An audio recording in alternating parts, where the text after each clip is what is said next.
మంచు విష్ణు గారు ఇప్పుడు కొత్తగా యాక్ట్ చేస్తున్న మూవీ కన్నప్ప.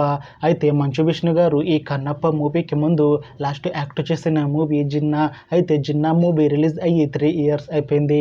అయితే మంచు విష్ణు గారు జిన్నా మూవీ రిలీజ్ తర్వాత 3 ఇయర్స్ టైం గ్యాప్ తీసుకొని ఇప్పుడు మళ్ళీ ఈ కన్నప్ప మూవీలో యాక్ట్ చేస్తున్నారు మంచు విష్ణు గారు. చూడాలి మంచు విష్ణు గారికి ఈ కన్నప్ప మూవీతో కూడా ఒక మంచి హిట్ తనకి వస్తుందా లేదా అనేది మనం ఈ కన్నప్ప మూవీ రిలీజ్ అయ్యాక చూడాలి. అయితే కన్నప్ప మూవీలో హీరోయిన్గా యాక్ట్ చేస్తున్నారు ప్రీతి ముకుందన్ గారు. అయితే ప్రీతి ముకుందన్ గారు ఈ కన్నప్ప మూవీకి ముందు లాస్ట్ యాక్ట్ చేసిన మూవీ ఓం భీమ్ బుష్.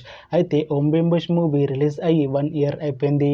అయితే ప్రీతి ముకుందన్ గారు ఓం భీమ్ బుష్ మూవీ రిలీజ్ తర్వాత 1 ఇయర్ టైం గ్యాప్ తీసుకొని ఇప్పుడు మళ్ళీ ఈ కన్నప్ప మూవీలో యాక్ట్ చేస్తున్నారు ప్రీతి ముకుందన్ గారు.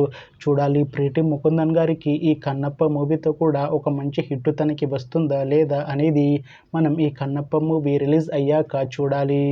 అయితే కన్నప్ప మూవీ టీం ఈ మధ్య ఒక చిన్న టీజర్ని అలానే పాటలని విడుదల చేసింది. అయితే వాటికి మంచి రెస్పాన్స్ వచ్చింది. అయితే కన్నప్ప మూవీని ఈ జూన్ 27న రిలీజ్ చేస్తున్నారు మూవీ టీం. చూడాలి కన్నప్ప మూవీ రిలీజ్ అయ్యాక మంచి హిట్ అవుతుందా లేదా అనేది మనం ఈ కన్నప్ప మూవీ రిలీజ్ అయ్యాక చూడాలి. Thanks for watching this video friends. మీకు ఈ వీడియో నచ్చితే ఈ వీడియోని లైక్ చేసుకోండి. ఇంకా ఇలాంటి మూవీ అప్డేట్స్ కోసం ఈ ఛానల్ని సబ్స్క్రైబ్ చేయండి.